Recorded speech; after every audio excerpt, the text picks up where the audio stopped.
Now, here's a really fascinating look at what happens to good people when you put them into a situation where some of them you say you are empowered to do whatever you want, and some of them you say you have to put up with whatever you are told to do. So this experiment was a real thing that happened in the 70s. We got 20 people, I think it's 20 people, 10 of them, they said, right, you are going to be prisoners, and the other 10 said, you are going to be the prison warders. And they were all students. I think they were paid a fee for being there or something. And they literally dressed up the warders and dressed up the prisoners and said, right, here's what we need to do. And so they were told you're not physically allowed to abuse the prisoners, but you can enforce certain rules. And they watched the whole thing unfold. Now, I don't know how you would react in that situation, but you'd be very surprised by what happened in this movie. In this reality, there's a movie which illustrates exactly what we're talking about. And I think the thing to do is show you that, and then we'll tell you what happened afterwards. So you've got the scenario, and I want you to think, which one would you be? And if you were, how much would you put up with from the other people before you took a stand? Let's have a look at this. Would you rather be a guard or a prisoner? I don't think I have the qualities to be a guard. Prisoner. Prisoner, I guess. Prisoner. Sounds like it would be a little less work. Prisoner. Why's that? Nobody likes guards. Good afternoon, gentlemen. This experiment will be an extension of my research into the effects prisons can have on human behavior. You're going to be pleased to know that you all have been chosen to be the prison guards. But under no circumstances whatsoever are you to physically assault the prisoners in any way. So remember, just as you were watching the prisoners, my graduate staff and I will be watching you. All right, gentlemen, we're gonna have ourselves a lot of fun. Rule number 1, prisoners must remain silent. This is an exercise period. Okay, is it just me, or are these guys taking this thing a bit too seriously? Why don't you give me 20 push-ups? Look at this guy. Thinks he's John Wayne or something. You address me as Mr. Correctional Officer. This might be an interesting 2 weeks after all. Why don't you make up your bunk, 8612? I did, Mr. Correctional Officer. Well, that's not what I see. Hey, what are you doing? It's just me now!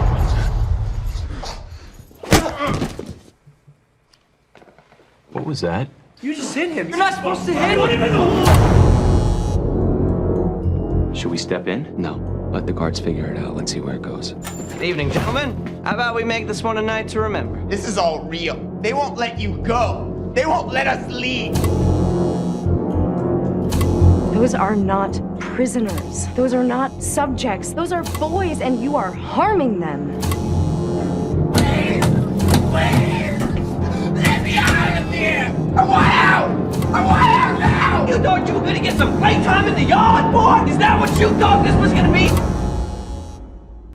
Holy moly! Is that movie in? I have not seen it. Is that movie in Netflix? I don't know. I've not checked it on Netflix, but you should be able to find it somewhere. But it's a genuine thing. It's probably on YouTube or something. But it's a real story. If you check out the reality of it, there's actually got footage of what was really happening and the violence that these guys were inflicting on each other just to see. Now, this was actually part of an experiment, or similar to an experiment that was done ages ago. That was a bit like Lord of the Flies. It's called the something cave experiment. Berman cave experiment. And we got two sets of kids, all 11, 12-year-olds, put them onto different parts of an island in the forest, and they basically told them that they didn't like each other. So they played some games, sports games, and whoever won got some really good stuff, whoever lost got nothing. And then they started twisting the knife a little bit by making sure that they ran out of food and to see what would happen with each other. And fights broke out. And what they did was then they started making less water. And fights broke out. But then the kids started working together when they were told that they could do it. And they bonded and became much closer as a direct result. But the rules that they had initially would have ended up with somebody probably being killed because of how it had been set out. So think about your choices. Think about the world you're in. Think about the things that are happening around you. And think about whether that helicopter view is where you want to stay when this stuff is going on. Would you make a stand? Would you land and take a hit for somebody who's got injustice being done to them? Yeah, it's insane, unbelievable. You know what? This makes me think. Throughout the week, we have been talking about Dr. Viktor Frankl. Dr. Viktor Frankl, he talks about the concentration camps, and he has this quote. He says, "Forces beyond your control can take away everything you possess except one thing, your freedom to choose how you will respond to a situation." And I think this is just so incredibly accurate towards what is happening right now.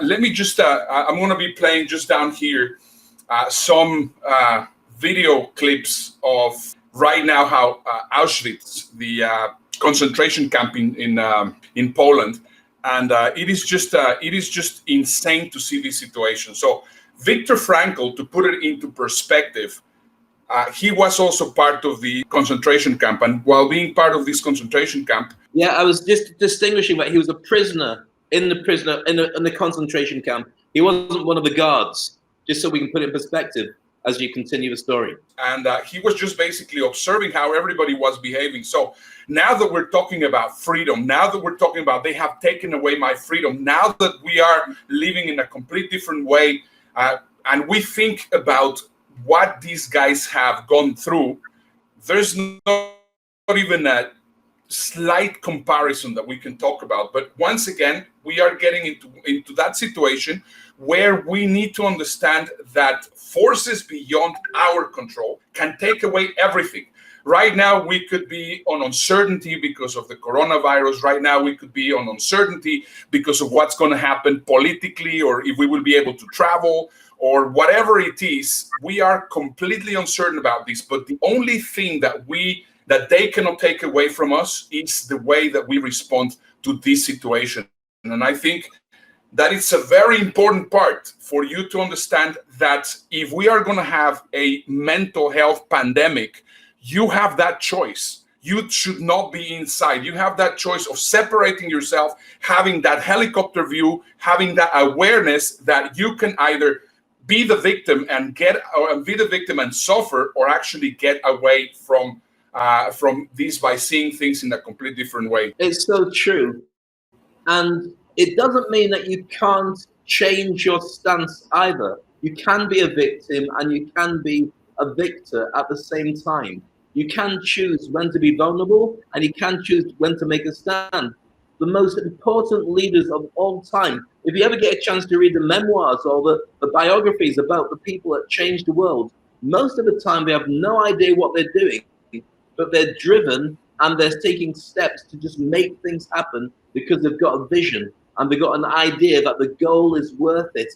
Even if physically they may not make it, the goal and the change to what's going to happen to the world was worth that risk. So it's worthwhile thinking about how you take a stand on this as well. Yeah, absolutely. I honestly don't like being in lockdown. I would prefer right now, I should have been in Europe enjoying the fantastic European weather, and I should have been with my parents-in-law. I would have been able to go see my mother. I would have been able to do a lot of things. I mean, my events would not be canceled. Yes, Dave and I, we have been very much affected by this. And instead of actually just dwelling on the whole situation, we are seeing things in a different way because our level of awareness, our level of consciousness is very different. Now, as it says here, and it's also a quote from Viktor Frankl, he says, life is not primarily a quest for pleasure, as Freud believed, or a quest for power, as Alfred Adler taught, but it is a quest for meaning. And I think the biggest difference between Dave, myself, and other people that are not suffering because we're going to be locked down and you're going to give us a vaccine and we cannot use the mask because, of course, they're trying to take away our liberties. We don't think this way because we have a meaning. We're not all in the same boat. We're all enduring the same storm, but everybody has a different boat. And if you don't like the boat that you're in, change it. That is exactly what awareness is all about. Well, I hope you enjoyed the video, and if you really enjoyed it, then make sure you watch one of these 2 videos afterwards. And Ernesto, why are you staring up the top of my head? Dave, your hair is actually thinning out. Well, if it is, it's about the only thing getting thin on this show. Here on this side, we have some more amazing videos for you to watch. My name is Ernesto Verdugo. And my name is Dave Crane. No, sorry, it's the other way around, isn't it? Is it?